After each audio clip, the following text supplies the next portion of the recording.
Manifesto da Alegria. Hoje a gente quer conversar com vocês sobre a alegria de colocarmos a nossa salvação em prática. Será que o fato de sermos salvos e o fato de colocarmos a nossa salvação em prática, será que isso gera alegria nos nossos corações? Isso deveria gerar alegria na gente? Lembrem-se que estamos conversando sobre o maior de todos os manifestos da alegria da história. Manifesto é um tipo de documento que sempre na história publicou algumas ideias. Então, se eu quisesse deixar uma ideia muito bem fixa e registrado, eu faria um manifesto dos direitos humanos, um manifesto, sei lá, de alguma coisa. E aqui nós temos o maior de todos os manifestos da alegria. A carta de Paulo aos Filipenses. Então nós estudamos todo o primeiro capítulo, conversamos com vocês sobre a alegria da humildade, uma alegria que vem de uma vida humilde, como a de Jesus. Conversamos com vocês sobre uma alegria que é já, mas ainda não. É uma alegria que ela entra no nosso coração, mas ela ainda não é plena. Mas conversamos também com vocês sobre uma alegria de pertencer a Deus. Hoje, a gente quer conversar com vocês sobre uma alegria de colocar a salvação em prática. E é isso que nós vamos conversar. Então nós vamos ler Filipenses no capítulo 2, do verso 12 até o verso 18. Filipenses do capítulo 2, do verso 12 até o verso 18. Semana que vem a gente termina a série sobre alegria, do 19 até o 30. E eu vou conversar com vocês sobre alegria nos relacionamentos na próxima semana. Mas hoje nós vamos falar sobre uma alegria de colocar a salvação em prática. Então vamos à leitura do texto bíblico, em que a palavra de Deus diz o seguinte: assim, meus amados irmãos, Filipenses 2:12. Assim, meus amados irmãos, como sempre vocês obedeceram, não apenas na minha presença, porém muito mais agora na minha ausência, ponham em ação a salvação de vocês com temor e tremor. Pois é Deus quem efetua em vocês tanto o querer quanto o realizar, de acordo com a boa vontade dele. Façam tudo sem queixas nem discussões, para que venham a tornar-se puros e irrepreensíveis, filhos de Deus, inculpáveis no meio de uma geração corrompida e depravada, na qual vocês brilham como estrelas no universo, retendo firmemente a palavra da vida. Assim, no dia de Cristo, eu me orgulharei de não ter corrido, nem me esforçado inutilmente. Verso 17. Contudo, mesmo que eu esteja sendo derramado como oferta de bebida, para quem está com a revista atualizada, oferta de libação, sobre o serviço que provém da fé que vocês têm, o sacrifício que oferecem a Deus, estou alegre. Percebem? É um manifesto da alegria, gente. E me regozijo com todos vocês. Estejam vocês também alegres e regozijem-se comigo. Vamos orar, pedindo a iluminação do Santo Espírito de Deus. Deus e Pai de nosso Senhor Jesus Cristo, nós pedimos ao Senhor que a alegria do Senhor esteja sobre nós. Mas especialmente, Senhor, pedimos ao Senhor que o Teu Espírito, que é Deus conosco hoje, ilumine a gente. Nós temos a dependência do Seu Espírito, que vai nos conduzir pela santa palavra do Senhor, para que a gente seja mais aprimorado nela. Abençoa a Tua igreja, meu Deus, em nome de Jesus Cristo, amém. Bom, meus irmãos, salvação eis uma palavra boa. Mas antes, porém, lembrem-se que o que nós temos conversado com vocês, eu tenho usado sempre o Mário Sérgio Cortella, escrevendo aquele livro dele, Qual é a Tua Obra?, que eu acho que você não deveria morrer sem ler. Acho que você tem que anotar dos livros que eu não posso morrer sem ler. Não deixem de ler Mário Sérgio Cortella em Qual é a Tua Obra. Muito aguinha com açúcar e bem maravilhoso. Cortella é um filósofo, mas é um filósofo bem professor e um publicista da filosofia. E ele escreve com uma clareza, sabe? De uma reflexão, não é nada espiritual, enfim. Mas é para você poder ter uma reflexão legal e falar, rapaz, não é que tem uns insights legais nesse cara? E o Cortella é que está norteando a gente aqui nesse ponto de contato com a cultura, quando o Cortella fala daquela diferença que eu tenho feito para vocês entre euforia e alegria. Aquilo que ele vai chamar de felicidade eufórica e alegria. Em que felicidade eufórica é o que a cultura oferece para vocês, ou seja, é o chopp na sexta-feira com sexo fácil, ouvindo sertanejo universitário que a cultura oferece pra gente o tempo todo. É a balada de sexta e sábado e domingo que gera euforia. É a euforia de vocês, meninas, ficarem se sentindo sensuais o tempo todo, para que as pessoas olhem para vocês como se vocês fossem as Afrodites do século 21. E aí dá aquela coisinha, quando você vê as pessoas falando, uau, que gatinha. E aí quando você posta um negócio bonitinho, que tem umas curtidinhas, e que embaixo fica escrito, uhul, minha gata. Sabe essa euforia? Então, é disso que a gente está falando. Isso não é felicidade. Felicidade, isso aí é euforia. É aquela coisa do, eu estou com problema em casa, eu preciso do meu terapeuta, Ou é aquela coisa assim, meu Deus, os negócios não estão bons, me dá um Rivotril sublingual, por favor, que é para parar. Não é assim? Que aí, ufa, a gente foge. Então, é esse negócio que você precisa usar algum tipo de entorpecente para fugir da realidade. Isso é euforia. Aí você precisa usar, é o que a cultura tem dado para nós. Ou é aquela euforia de que a única coisa que você tem, a única coisa que você consegue é um aumento de salário que te deixa feliz. A única coisa que te deixa alegre é a euforia de você ficar ouvindo um elogio. E aí você é um bajulador de pessoas e bajula os outros o tempo todo atrás de euforia. Querendo formar e ter uma máscara para mostrar para as pessoas alguma coisa que você não é. Só porque na verdade o que você quer é euforia. É a euforia de nós brasileiros sermos o segundo país no mundo que mais consome pornografia. Então é aquela euforia de pegar o telefone celular, escondido de todo mundo, e ficar olhando pornografia, madrugada em cima de uma madrugada, dia em cima de dia, vídeo de sacanagem o tempo todo. Não importa se a sua mente e a sua alma começam a ficar cada vez mais infantilizadas. Porque você nunca vai ter um parceiro dentro da sua casa igual ator pornô. Porque aquilo ali não existe na vida de ninguém. Mas é aquela euforia. E a gente consome esse negócio o tempo todo. Gerando euforia. É a euforia de maratonar todas as suas séries do Netflix. Que aquele negócio parece droga. Termina um episódio, o que você faz? Eu tenho que ver o outro. Eu preciso ver o outro. Não pode parar. Só que você já viu 18 de uma vez só. Não dormiu. E o cara continua. E ele continua. Mas não é só isso. É vocês com o LOL. O tempo todo. League of Legends. Vocês mais velhos não sabem o que é isso. Mas os moleques sabem. Eles começam a jogar 00:30. Na hora de dormir eles estão jogando. Aí eles terminam 00:45 do outro dia. Euforia.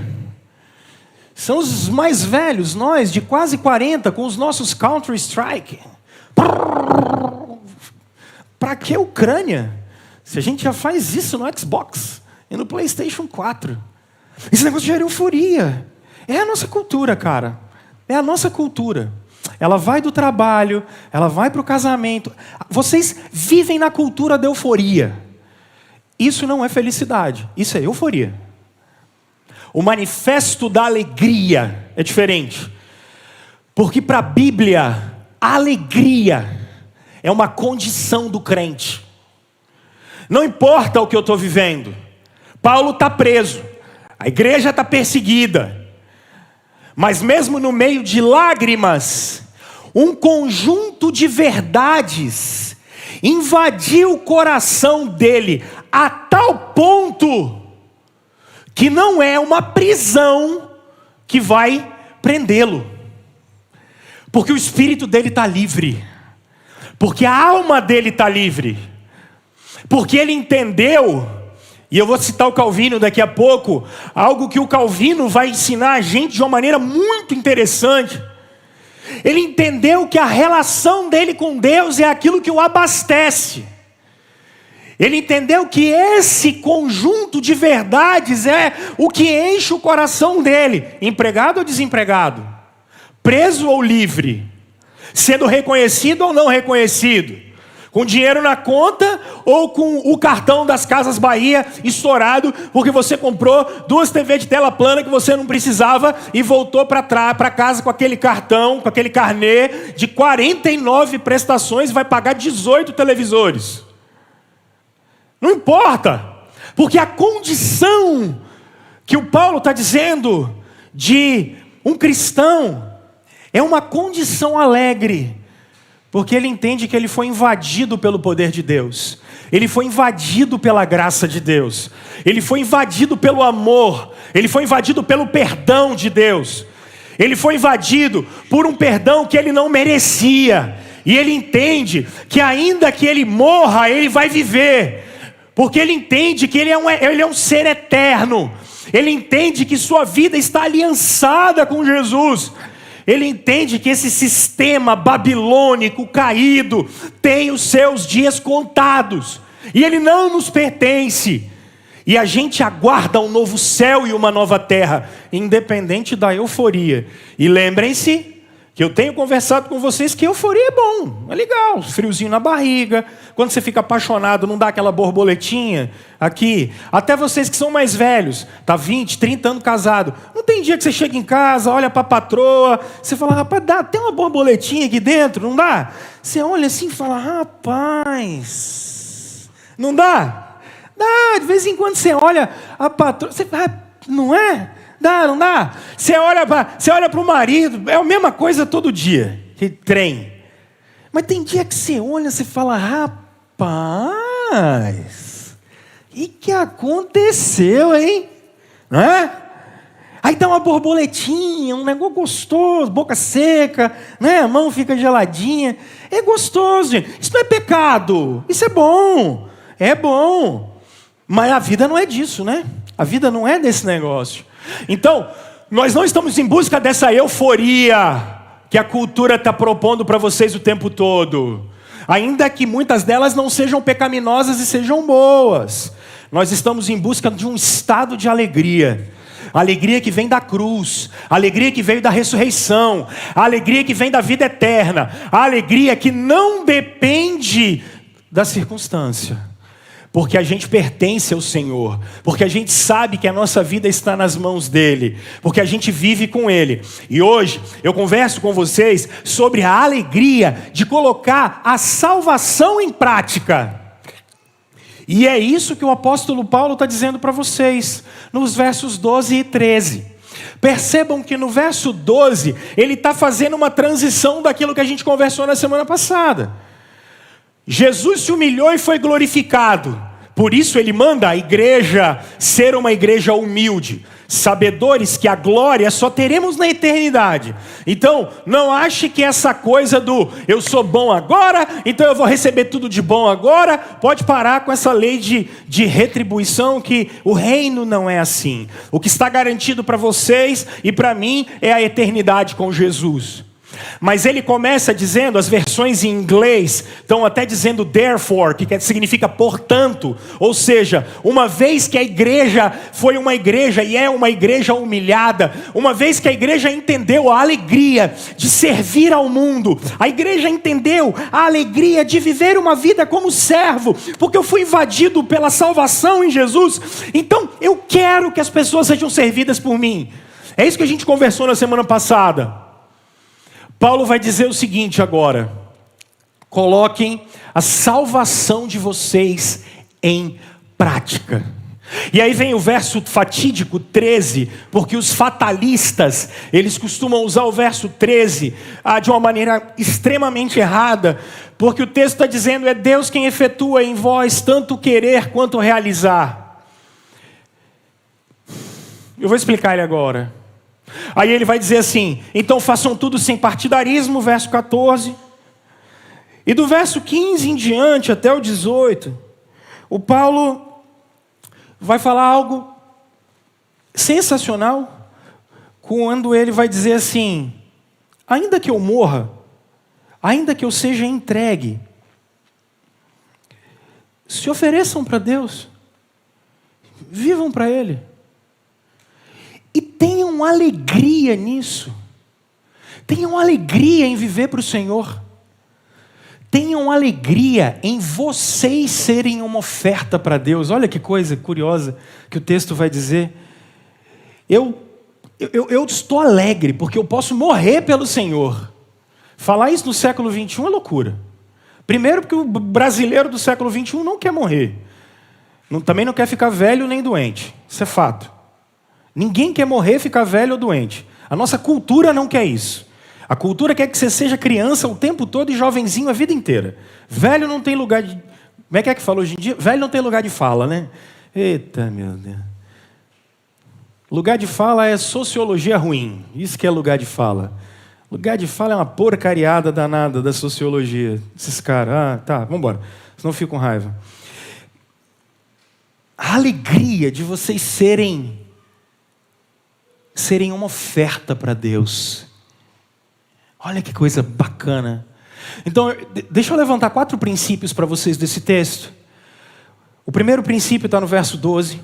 O segundo princípio está no verso final do 12 para o 13.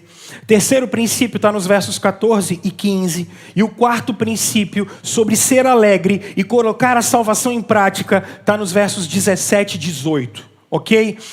Será que colocar a nossa salvação em prática gera alegria na gente? Será que isso gera, não euforia, mas um estado de alegria? Será que isso acontece com a gente? Olha o que o Paulo diz no verso 12, irmãos. Assim, meus amados, como sempre vocês obedeceram, não apenas na minha presença, porém, muito mais agora na minha ausência. Paulo não está com eles. Paulo está preso, aquela prisão de Atos capítulo 28. Ponham em ação a salvação de vocês com temor e tremor. A primeira alegria aqui, de colocar a salvação em prática, olha para mim, por favor, para tudo. Pega o lápis. Se você não está trazendo lápis, é para trazer. A Bíblia é para ser riscada, tá? Bíblia é para ser riscada, anota, papel. Anota esse trem, bloco de nota do celular. Você veio para cá para aprender, botar em prática. Brasileiros do século 21. A salvação é uma realidade. Deixa eu repetir. A salvação é uma realidade. Esse é o primeiro princípio. Para eu botar ela em prática, primeiro eu tenho que saber que ela existe. Pastor, o que você quer dizer? Irmãos, não se fala de salvação na igreja. Não se fala de salvação na nossa cultura. Preste atenção. Para a nossa cultura, todas as pessoas estão salvas. Para o mundo, todas as pessoas estão salvas. Nossa cultura é uma cultura formada pelo catolicismo romano. Não adianta. A Contra-Reforma, depois da Reforma Protestante, você tem a Contra-Reforma. Ela formou a Companhia de Jesus. É por isso que aqui no Espírito Santo você tem os Passos de Anchieta. Porque são os jesuítas. Eles estavam aqui, rodavam tudo. A catequização dos índios foi deles. Por que você nunca se perguntou por que no Brasil você fala a mesma língua do Oiapoque ao Chuí? A gente deve isso aos jesuítas, gente. Os índios começaram a ser catequizados por eles. Eram as escolas dos índios. Se você der uma visitadinha, é porque a gente é muito zoado, a nossa cultura só gosta de rebolado. Quando eu vi a Anitta nessa semana passada, no primeiro lugar do Spotify, eu falei, rapaz, esse país morreu, né? Acabou, não acabou? Sobrou mais nada não, né? Rapaz, quando eu vi o clipe então, eu parei no primeiro minuto. Jesus Cristo! Ô, vocês que são jovem e adolescente, misericórdia, você está de produzir cultura, hein? Porque essa porcariada que tá aí, eu vou te contar, meu. Acabou o mundo, velho. Acabou. E não vem com essa história de falar que isso é arte, porque isso não é arte não, velho. Você tá doido. Isso é qualquer coisa menos arte. Esse trem vem lá do fundo do inferno. Mas vamos lá. Vamos com calma aqui. Você vai ali no Palácio Anchieta, vai fazer uma visita. Agora à tarde tem tour lá. Almoça e vai com a família lá. Você vai ver que tinha uma escola ali. Ok? Os jesuítas foram que fizeram isso no Brasil. Então, o que é importante a gente entender aqui? A palavra Deus, no nosso país, ela está na boca de todo mundo. Porque foi isso que formou a gente. Quando a turma começou a vir de fora para cá, dos vários lugares do mundo, formar a nossa identidade de país, era a cultura cristã. Especialmente a partir do século XIX. Chegam os luteranos, chegam os presbiterianos, chegam os metodistas. No movimento das missões do século XIX, isso vai se ampliar. Então, no nosso país, até ateu fala Deus te abençoe. Não é? Vocês já se pegaram olhando assim, orando? Isso acontece muito. Você está num momento difícil, aí você vai orar. Aí você fala assim, Senhor, em nome de Jesus, ajuda a minha casa, pelo amor de Deus. Mas você está falando com Deus? Você está orando, falando com Deus, pedindo pelo amor de Deus? É porque Deus está tanto na nossa cultura, que quando o cara fala pelo amor de Deus, ele não está raciocinando que Deus tem amor. E aí o amor de Deus vai na vida das pessoas. Virou uma frase, ela não tem sentido. O que significa pelo amor de Deus? Pelo amor de Deus significa, ei, faz alguma coisa aí. Isso porque a nossa cultura está cheia disso. Tem dia de santo para tudo quanto é lado. Então entenda, para o brasileiro do século 21, Deus é brasileiro. Não, não é. Ainda bem que não é. Para o brasileiro, esse jeitinho que a gente tem, para nós tudo tem um jeitinho, Deus também tem um jeitinho. Para a nossa cultura, não importa se você é mau, para a nossa cultura, Deus é obrigado a salvar todo mundo. Para a nossa cultura, é líquido e certo, para a maioria dos brasileiros, que quando o cara morre, ele vira anjo. Isso é fato. E para muitos de vocês também. O cara vira anjo. Pode ter sido o pior pai do mundo. Morreu. Não. Deus tem um bom lugar. Aí você fala assim, mas por quê? Rapaz, não, ele fazia uns negócios bons aí.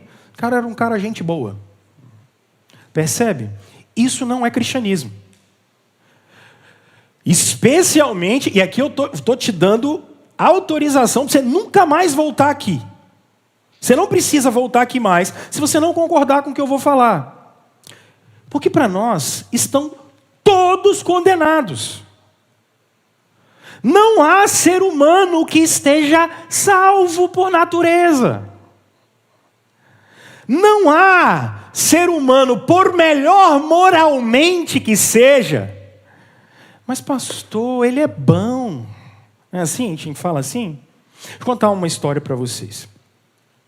A Aline descobriu que estava grávida da Elis. Eu era seminarista em Belo Horizonte. E aí a gente tinha um casal de médicos lá na igreja. Aí a gente falou com eles, olha, a gente não conhece nada aqui. Tinha acabado de chegar lá, tinha começado o pré-natal aqui, fomos fazer o pré-natal lá. Você tem algum obstetra para indicar para a gente? Aí a pessoa falou assim, não temos, fulano de tal. Pensa num cara bom, mas pensa num cara legal, mas pensa num cara show de bola. Falei, e é mesmo, cara. Que ser humano, gente. Sensacional. Sensacional. Sensacional. Mas eu me lembro que quando esse casal foi nos apresentar, ele falou bem assim, Rômulo, é tão gente boa, mas só falta ser crente.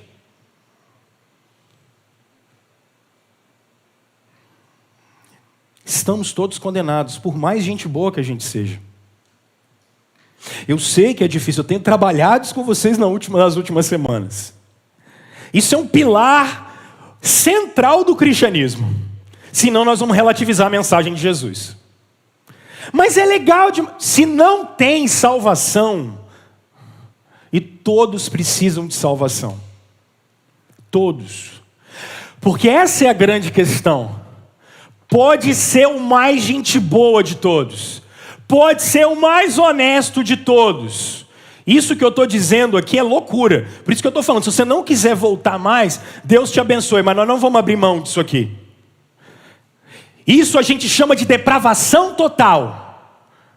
Não significa que vocês são tão ruins quanto poderiam ser. Porque a graça de Deus, e eu vou falar dela daqui a pouco, ela opera em mim e em vocês para segurar o mal. E vejam o que aconteceu com o mundo pré-diluviano. Se não fosse a graça de Deus, a graça comum dele, e se não fosse a sua misericórdia, a gente já tinha se destruído há muito tempo. Moral nunca salvou ninguém. Moral nunca salvou ninguém e nem vai salvar. Então, quem é salvo? Como é salvo? De que é salvo? E para que é salvo? Salvos são aqueles que passaram pela cruz de Jesus. Salvos são aqueles que entenderam que não são nada diante de Deus. Salvos são aqueles que não são hipócritas e demagogos, como nós conversamos na semana passada. Salvos são aqueles que entenderam que a sua única dignidade está em Jesus Cristo. E que se nós passarmos dessa para uma melhor, só vai ser melhor se nós estivermos abraçados em Jesus. Esses são os salvos. Só tem salvação para esses. Pastor, mas o que vai acontecer com aqueles caras que são bonzinhos? Gente, eles que vão ter que se virar com Deus com as obras deles. Porque obra não salva ninguém. Quando a gente fala de obra, é disso que nós estamos falando. Obras não são suficientes para te salvar. Faz um raciocínio lógico simples. Você estudou a vida inteira e para passar era média 7 antigamente. A educação está tão zoada que a média já caiu para 6, tem colégio que é 5 e o pau está quebrando. Vocês estão ferrados as próximas gerações aí. Eu quero ver como é que vocês vão reverter esse efeito na educação aí. A minha pergunta é, qual é a média para entrar no céu? Qual é a média? A média é 5? A média é 6? A média é 7? Quão bom você precisa ser para entrar na glória?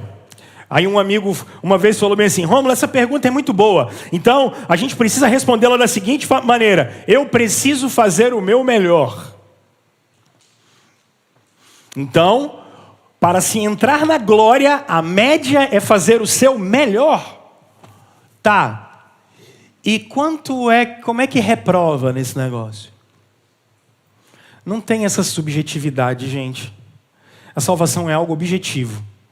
A salvação foi realizada na cruz. Aquela morte lá era sua. Aquela era a sua morte. Cristãos ficam querendo, nossa, a gente está buscando qualidade de vida, isso não é pecado.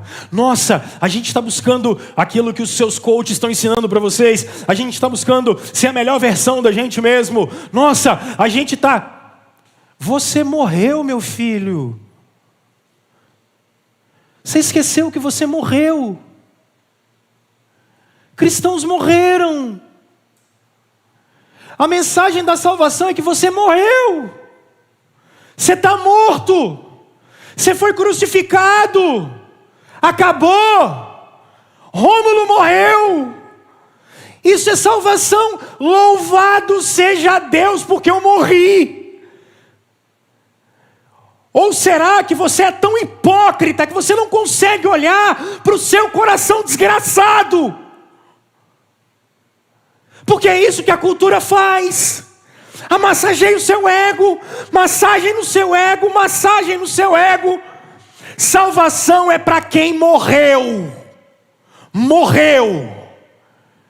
Eu fui crucificado. Isso é salvação. Só é salvo quem morreu.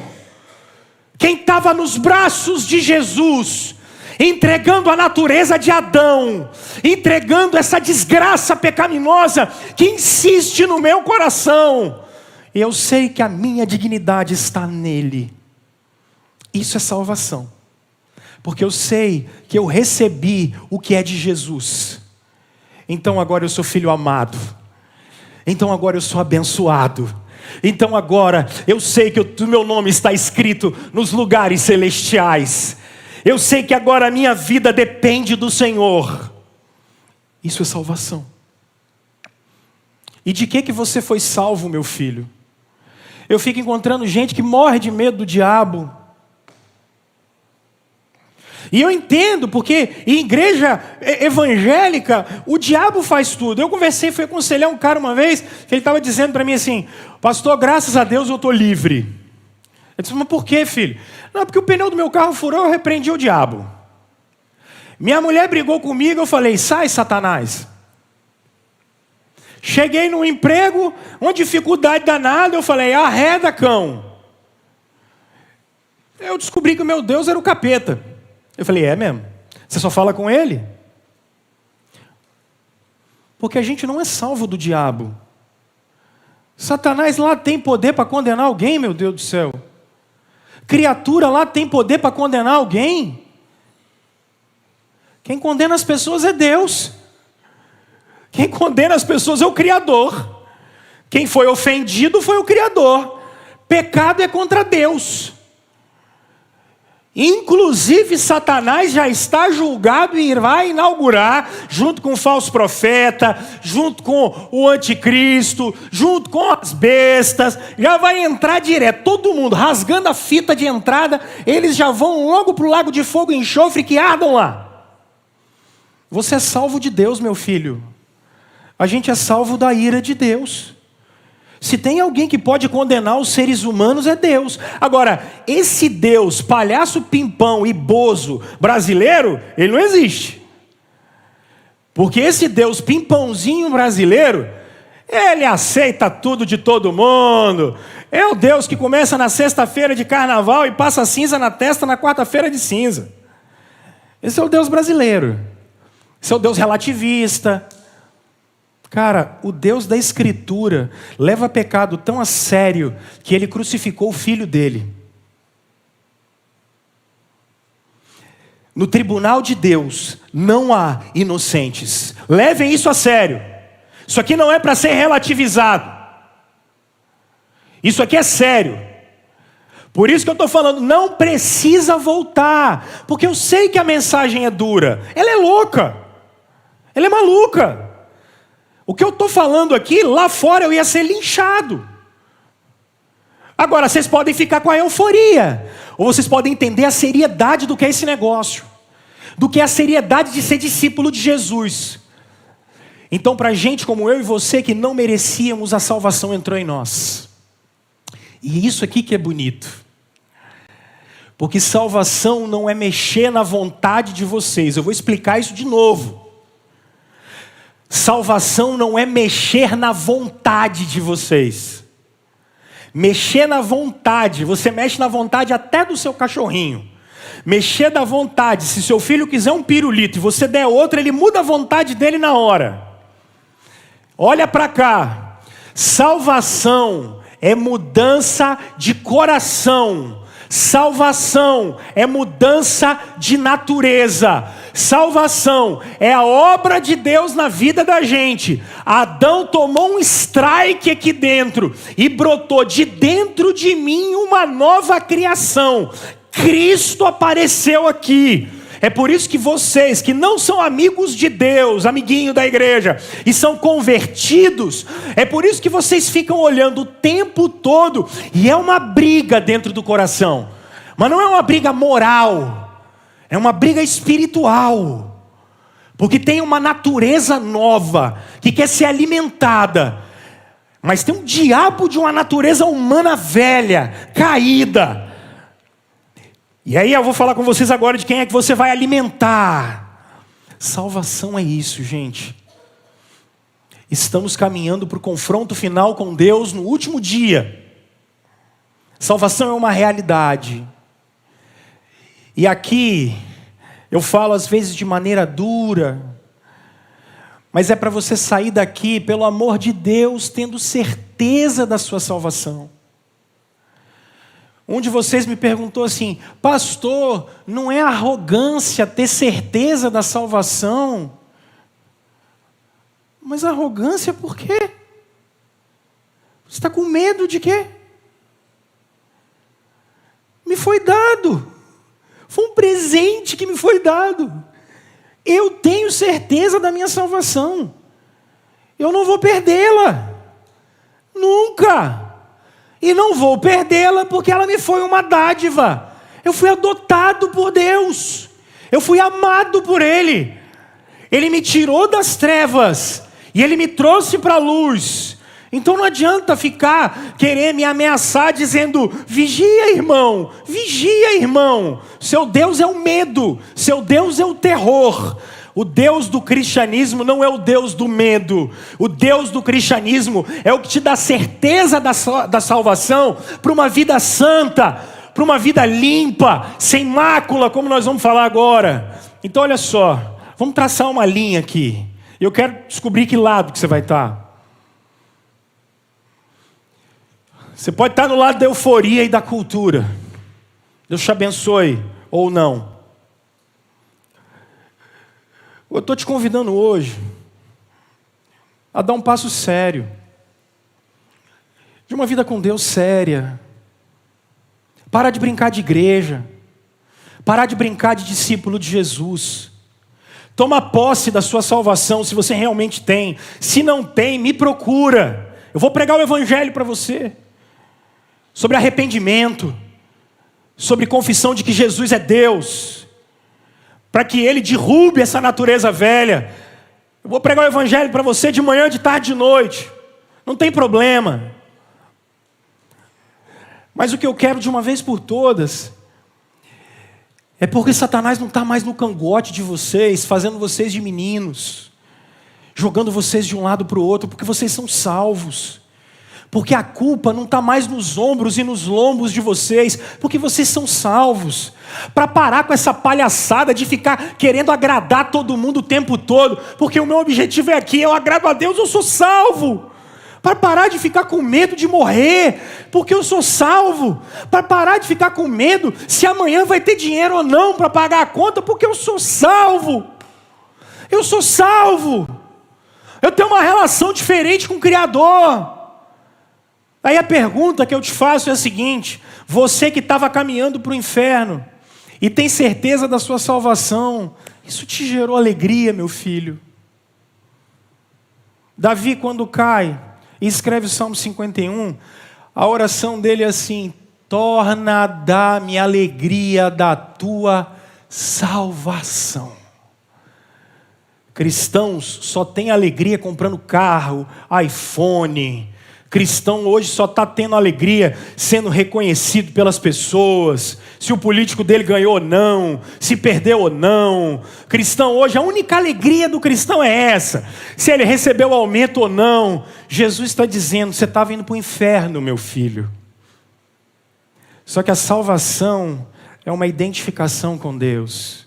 Esse é o primeiro princípio. Você é salvo. Você tem certeza disso? Segundo princípio, verso 12 e 13. Paulo diz, desenvolvam a salvação de vocês com temor e tremor. Lembrem que Eclesiastes e Provérbios trabalham essas duas expressões. Temor e tremor. O temor do Senhor é o princípio da sabedoria. E essa é a chave para entender esse texto. Por isso ele diz, Deus efetua em vocês tanto querer quanto realizar. Olha para cá. Não é fatalismo. Não é fatalismo. Isso é gnosticismo grego.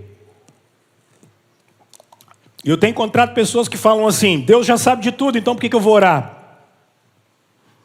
Deus já sabe de tudo, sabe quem vai ser salvo, sabe quem não vai ser salvo, então não precisa ir na igreja. Isso não é cristianismo.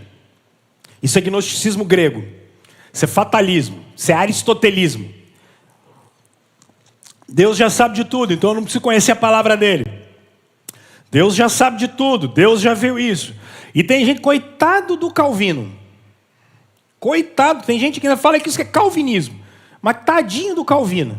Porque essa ideia nem de Calvino não era. Agostinho já falava isso 1200 anos antes de Calvino. Coitado do Calvino.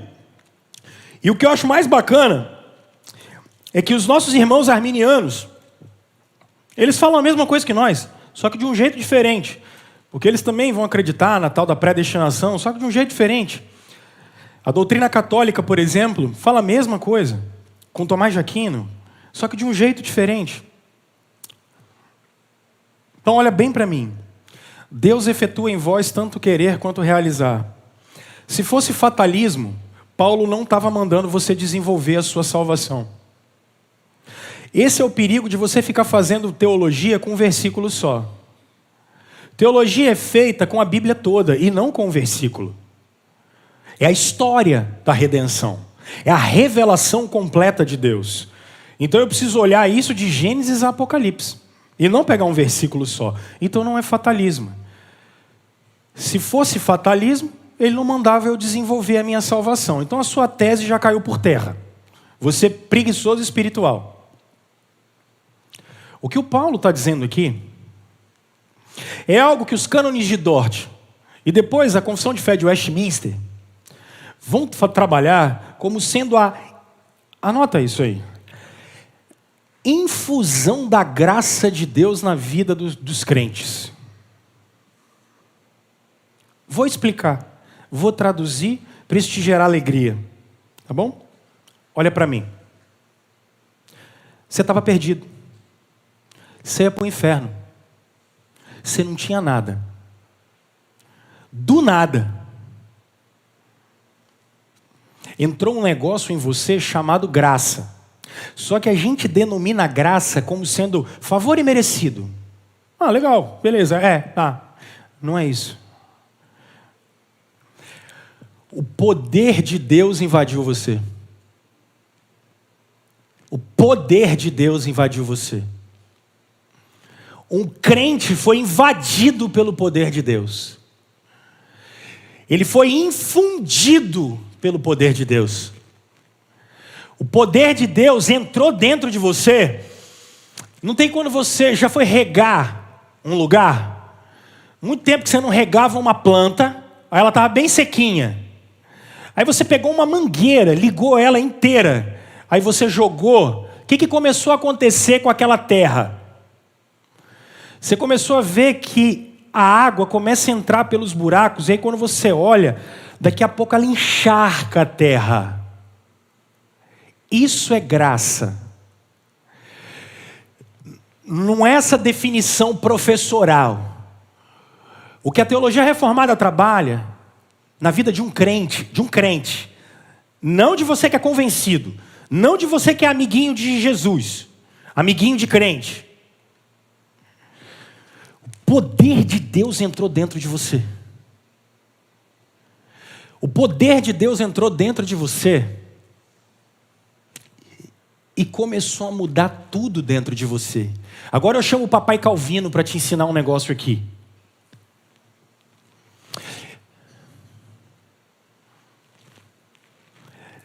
A partir de agora, você não obedece a Deus. Calma. O que o texto bíblico está dizendo é que o poder de Deus entrou em você e Deus está efetuando, e a expressão grega para efetuar é fazer por completo. Calvino vai dizer o seguinte: os seus desejos começam a ser mudados. Antes de obedecer, a inclinação do coração está mudada. Agora olha o que o texto diz. É Deus quem capacita você a obedecer. É Deus quem te dá o poder, a partir das inclinações do seu coração. Ele efetua isso dentro de você. O querer e o realizar. Ou seja, desenvolver a salvação é um imperativo para quem é crente, porque seus desejos estão mudados. Aí Calvino dizia o seguinte, que é uma prova de se você é salvo ou não. Olha os seus desejos. Olha as inclinações do seu coração. Irmãos, a alegria do cristão é conseguir abandonar o pecado. A alegria do cristão é conseguir amar a Deus.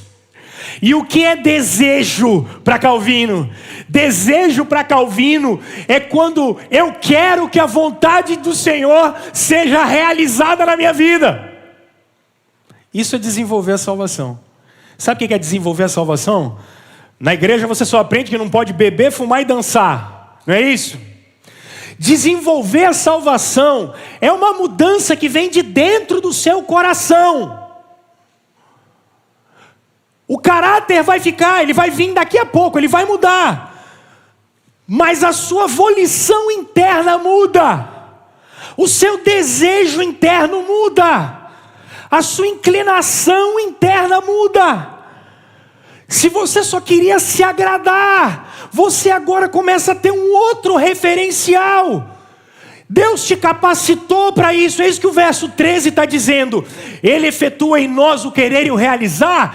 É porque Ele botou dentro de você a capacidade. Ele te deu uma nova natureza. E Ele botou dentro de você a capacidade de responder a Ele, de adorar a Ele. Aí nós vamos começar a ver frutos da sua salvação. E é isso que tem que gerar alegria na vida da gente. Será que o fato de agora eu não querer abraçar o pecado e querer abraçar Cristo, isso te gera alegria? Irmãos, eu sei que eu estou muito teológico hoje. Posso aplicar agora? Irmãos, não dá. Mulherada, olha para mim. E agora olha para você. Vocês amam mais a sensualidade ou a santidade?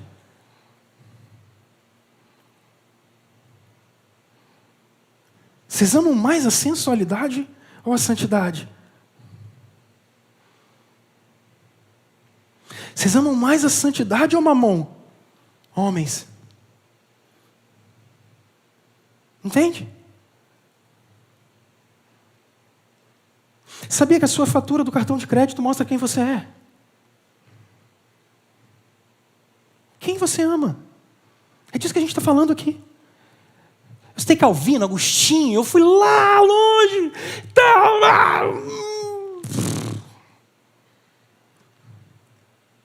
Você ama mais a pornografia ou a santidade?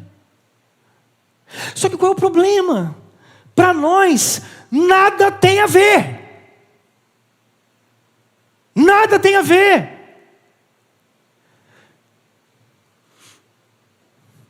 Esse negócio é sério, gente. Porque a gente está o tempo todo refém do pecado e quer ficar alegre.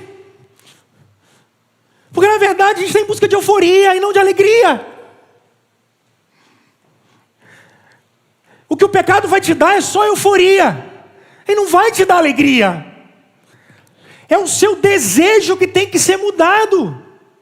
Homens, será que a gente tem mais prazer na santidade? Ou nessa cultura que quer destruir a gente o tempo todo, acabar com o papel de homem, um monte de homem frouxo que a gente é. Um monte de cara que não assume a responsabilidade dentro da sua casa, de guiar a sua família, de guiar a sua esposa, de guiar os seus filhos, de guiar a igreja de Deus, de guiar a sociedade como um todo, mas nada tem a ver nesse inferno do século 21. É um relativismo dos diabos no nosso tempo. Relativismo, nada tem a ver. É linguagem, é o cão chupando mariola, pelo amor de Deus.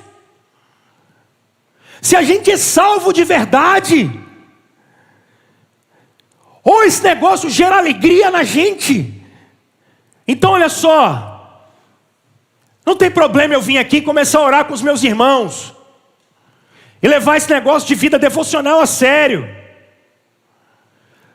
parar de ser frouxo, homens e mulheres, crentes relativistas, levar uma vida em que a gente entende que o que é certo, o que é pecado, e parar de falar, ai que beleza, o pecado tem que entristecer o coração da gente. Começar a ter responsabilidades, com o papel que Deus mandou a gente desenvolver. Ter responsabilidade com os nossos maridos, com as nossas mulheres, ter responsabilidade, vou falar daqui a pouco, com as pessoas que trabalham com a gente. Ter responsabilidade.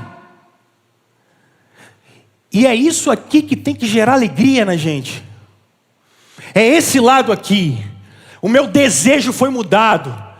Então, com esse mundo relativista, cara, o Espírito começa a falar. Não dá, meu irmão, não dá. Não dá para ficar cedendo, começa a ceder. Ai, isso é discurso do século XIX. Então tu vai para o inferno com o século XIX. Isso aqui não muda, meu irmão. Isso aqui que salvou a vida das pessoas. É isso aqui que transformou o Ocidente. É isso aqui que a galera no passado foi para forca, foram queimados vivos, leão comeu esses caras, simplesmente por falarem assim, a gente segue a Jesus Cristo e pronto. Ah, é a galera do relativismo, meu irmão, não dá não. Ou isso alegra a gente, cara, para de gastar tempo vindo para cá. Olha o sol, meu irmão. Camburi tá bombando, velho. Vai no Netshoes, compra um patins, some daqui, pelo amor de Deus, porque dá lugar para quem quer. Ou isso alegra o nosso coração, ou então a gente vai continuar a ficar tomando tudo quanto é tipo de troço, para ficar sarando esse buraco desse tamanho do seu coração. Mas é porque a gente não leva Jesus a sério e fica brincando de crentinho e de igrejinha. Cara, uma bicicleta é barato. Compra uma cecizinha, daquela com cestinha na frente. Barato, cara. Vai pra praia, meu irmão. Já que é para viver de qualquer jeito, some. Eu falo isso sem problema nenhum. Porque Deus não vai mudar. Deus não vai mudar. Mas hoje a gente leva esse negócio a sério. Porque olha para mim. Tem muitos de vocês que não provaram da graça de Deus. Não provaram do poder de Deus. Porque não oram como tinha que orar. Quando fala assim, nós vamos fazer 40 dias de oração. Pô, isso aí é coisa de pentecostal. Ah, vá caçar sua turma, rapaz. Se dedica, meu irmão. Se dedica, começa a fazer voto com Deus. Começa a desafiar a sua vida devocional com Ele. Leve esse negócio a sério. Vá a fundo. Ele disse que demonstraria a cara dele para você. A gente é presbiteriano, busca o Senhor. Procure Ele. Bota teu relógio para despertar toda noite, 3 horas da manhã. Você é capaz de fazer isso? Mas para jogar Counter-Strike dá. Sabe? É porque isso mostra o desejo. Aí depois quer ter alegria com Deus.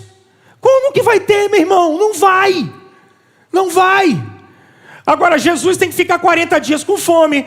Moisés fica 40 dias com fome. Elias fica 40 dias com fome. Mas cristão nunca faz jejum nem um dia. Ai meu Deus, eu tenho que comer de 3 em 3 horas. Nunca uma geração comeu de 3 em 3 horas. Só a nossa. Tem comida para dar e vender aí. Busque o Senhor. Desenvolva a sua salvação. Chega de ser menino na fé. Chega de ser comunidade em que a gente tem que ficar o tempo todo com pessoas que são... chega! Vamos amadurecer, pessoal. Amadurecer na fé. Amadurecer na fé. Deus não está brincando de resgatar a história. O diabo não está brincando de tirar as pessoas do caminho. Terceiro princípio. Eu estou calmo. Só que não. Testemunho. Testemunho. Olha o que está pretinho aí na sua Bíblia. Brilhando como as estrelas. Não é assim? Sociedade Bíblica que botou isso. Não é inspirado, não. Testemunho, cara. Testemunho. Eu vou mais rápido agora, porque senão a gente vai sair daqui de tarde. Testemunho. Olha o que o texto bíblico diz. Testemunho. Façam tudo sem queixas nem discussões. Já trabalhamos em semana passada. Para que venham a tornar-se puros. A expressão puro aqui no grego é a expressão separado. Irrepreensíveis. A expressão irrepreensíveis significa sem mancha nenhuma. Filhos de Deus inculpáveis. Aqui é que não tem mistura. Puros. Essa é a questão. E ele diz: vocês vivem no meio de uma geração corrompida e depravada, na qual vocês brilham como estrelas no universo, retendo firmemente a palavra da vida. Assim, no dia de Cristo, eu me orgulharei de não ter corrido, enfim. Irmãos, testemunho. Testemunho. Nós somos chamados para ser um sinal do reino de Deus, e isso tem que gerar alegria na gente. Só que crente é o seguinte: crente fica triste porque ele não pode fazer algumas coisas. Eu cresci na igreja, meu irmão. Cresci na igreja. Olha a cabeça de crente. Eu fico triste porque eu sou crente. Aí eu não posso fazer algumas coisas. Não, você tem que estar alegre porque você pode obedecer a Deus. É diferente. É diferente. Os caras falam assim: não, adolescente e jovens. Nossa, que juventude difícil. Falo isso com as minhas filhas dentro da minha casa. Nossa, a juventude é difícil. Cara, mas esses meninos, eles têm a capacidade de obedecer a Deus, porque eles são filhos da aliança. Então, o que se cobra dos nossos, da gente, de adolescentes, de jovens, não é nada mais vocês do que vocês obedecerem a Deus e terem prazer nisso. É só isso. É testemunho, cara. Brilhar é para ser testemunho. Meu teólogo de referência é o Mike Gorin. E o Gorin ensinou uma coisa para a gente que foi muito engraçada. Isso bate em mim, bate em mim. Eu estou no último capítulo da minha dissertação, cara, e isso é o que está me guiando assim. Eu não posso esquecer esse negócio. Anota isso, pelo amor de Deus. Se você é um discípulo de Jesus, você foi chamado para que o mundo veja agora o que a humanidade vai ser na eternidade. Quem é a igreja? A igreja de Jesus é agora o que a humanidade vai ser na eternidade, na vinda de Jesus. Percebe a nossa responsabilidade? Percebe a responsabilidade do nosso testemunho? Nós somos invadidos pela eternidade. Nós somos invadidos pela graça de Deus. Neste exato momento, nós fomos chamados para ser agora o que a humanidade vai ser eternamente. Irmãos, pergunta que a gente se faz: como tem sido o nosso testemunho? Como tem sido o nosso testemunho? Aonde a gente está? Na vida comunitária, nas nossas redes, as pessoas que a gente está. Isso é sério, pessoal. E aí, sabe qual é a nossa alegria? Não é porque a gente é arrogante e a gente fica se comparando com as pessoas e acha que a gente é melhor do que elas. Isso é coisa que evangélico faz. A nossa alegria é porque a gente estava morto. Deus foi tão misericordioso com a gente que a gente consegue testemunhar para o mundo do amor de Jesus. A gente testemunha para o mundo do amor de Jesus. Testemunho, gente. Paulo termina dizendo que ele vai ser, e ele pode morrer. O que é uma oferta de bebida? Uma oferta de bebida é o seguinte: dentro do santo lugar, no templo, havia uma mesa com o pão da proposição, com o candelabro. Havia o lugar que separava o santo dos santos. Havia ali o incenso, que é a oração do povo. O sacerdote entrava nesse lugar e ele pegava um copo de vinho e derramava no chão. Porque o vinho era sinal da alegria que o povo tinha junto ao seu Deus. Porque Deus era o pão da vida deles. Porque o incenso eram as orações que subiam aos céus. Esse Deus os sustentava. Então eles derramavam a alegria deles diante de Deus. Isso era oferta de libação. Paulo diz: eu vou ser entregue, eu morrerei. E ele diz: vocês também podem morrer, mas a vida de vocês tem sido uma oferta que alegre a Deus. Esse é o quarto princípio. Se o terceiro é testemunho, o quarto é uma pergunta. Você é um vinho que é derramado na presença do Senhor, porque Ele te sustenta, ouve as suas orações, está com você. Você é esse vinho que alegra o coração do Senhor. Eu não estou aqui para me agradar. Eu não estou aqui para agradar vocês. Eu estou aqui de passagem, cumprindo um ministério, que é amar a Deus e amar vocês. A minha vida é uma oferta que deve agradar ao Senhor. Todos os dias eu procuro isso. Todos os dias o meu discipulado é assim.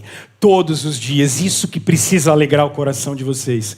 Todos os dias perguntem-se: minha vida agrada a Jesus? Minha vida agrada a Jesus? Meu matrimônio agrada a Jesus? Eu como marido agrado a Jesus? Eu como esposa, eu como filho, eu como pai agrado a Jesus? Eu como profissional, eu como concursado público, ou como aluno de não sei o que faz curso de não sei o que, eu agrado a Jesus? A minha vida é uma oferta para Ele.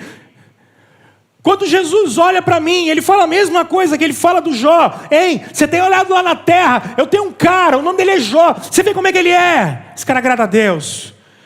Quando os céus se abrem no batismo do nosso Senhor, Jesus ouve uma palavra e todo mundo ouve: esse é meu filho amado, nele eu tenho prazer. Através de Jesus, nós podemos agradar ao Senhor. Nós podemos agradar ao Senhor. Você é um vinho que agrada ao Senhor. Porque a alegria de Deus é a nossa alegria. Hoje eu tenho uma proposta doida para fazer para vocês. A proposta doida é: vocês podem continuar com a euforia, ou o Espírito Santo está convidando vocês a terem alegria na salvação.